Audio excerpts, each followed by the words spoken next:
video kali ini, kami akan melakukan dua percobaan praktikum koloid, yakni efek Tyndall dan pembuatan produk koloid jenis gel.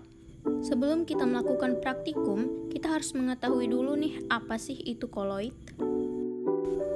Koloid adalah campuran antara dua zat yang memiliki perbedaan fase dengan partikel terdispersinya atau terlarut yang tersebar merata di dalam fase pendispersi atau pelarut.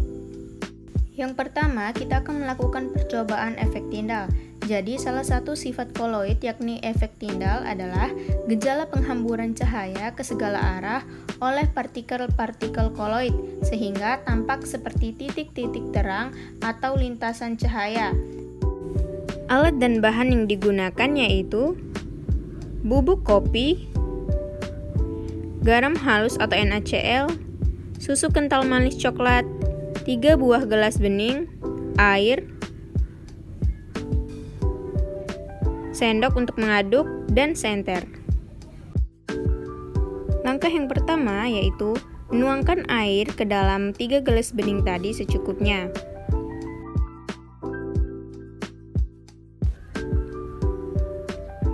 Lalu, masukkan bubuk kopi secukupnya ke dalam gelas pertama. Kemudian aduk sampai merata. Jika sudah merata, masukkan garam halus ke dalam gelas kedua, lalu aduk hingga garamnya larut.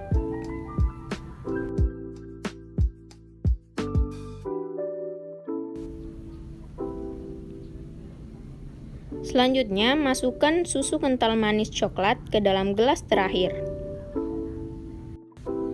Lalu diaduk-aduk sampai semuanya tercampur rata.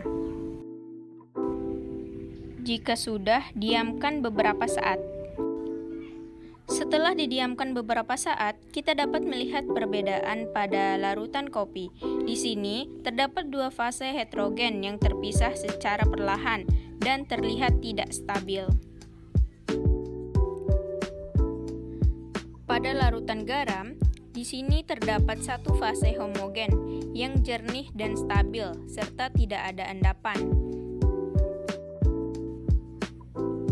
Dan pada gelas terakhir atau larutan susu, di sini hanya terlihat satu fase, tetapi sebenarnya ada dua fase atau lebih dan terlihat keruh dan juga tampak stabil.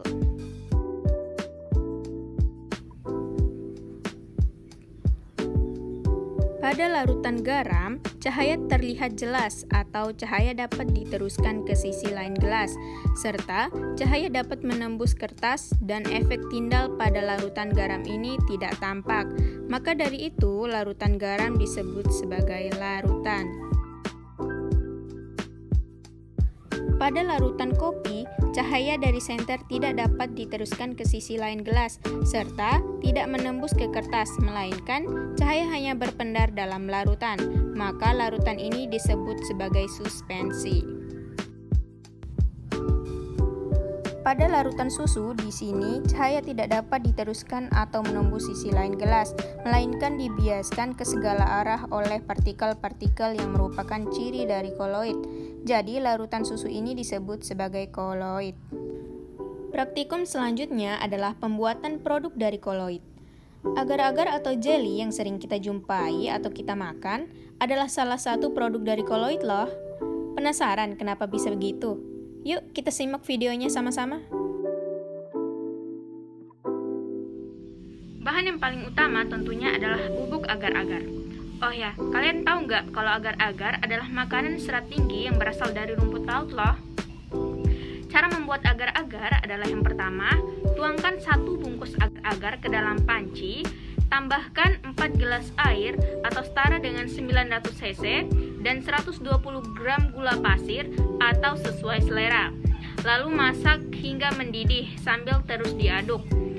Jika adonan sudah mendidih, biarkan beberapa saat sampai adonan tidak terlalu panas. Kemudian tuangkan ke dalam cetakan.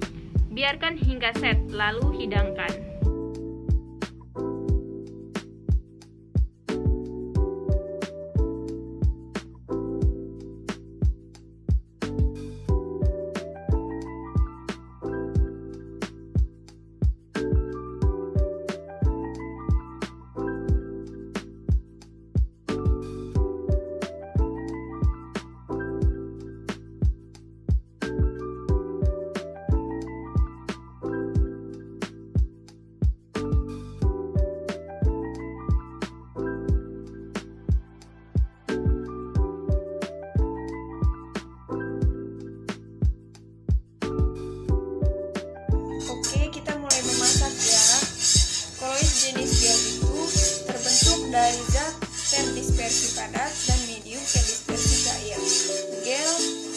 terbentuk karena zat terdispersi mampu mengabsorpsikan zat medium pendispersinya. Kalau di agar-agar, ada zat karatenan yang dapat membentuk polisakarida berupa serat yang dapat mengabsorpsikan molekul cair. Sifat ini biasanya disebut dengan sifat liofil. Selanjutnya yaitu proses endapan, yaitu dengan memasukkan agar-agar yang sudah dipanaskan ke dalam wadah.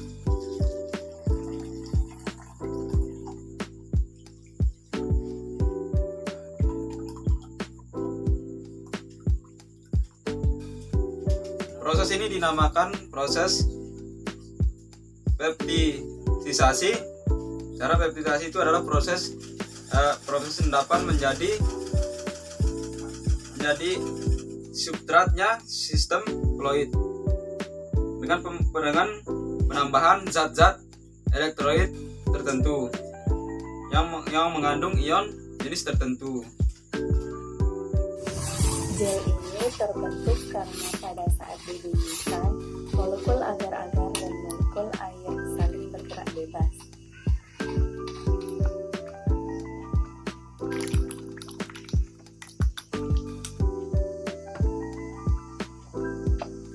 Dan pada saat didinginkan, molekul agar-agar itu mulai saling merapat, memadat, dan membentuk kisi-kisi di mana saling mengurung molekul-molekul air, sehingga terjadi sistem yang namanya koloid padat cair. Jadi, tujuan agar-agar ini dipanaskan itu bertujuan untuk butiran-butiran agar yang mengendap dapat menjadi partikel koloid, dan itu bermaksud untuk membantu pemeptidasi. Dalam kasus ini dibutuhkan zat pemecah, yaitu air. Air berguna untuk mengubah zat tersebut menjadi partikel koloid.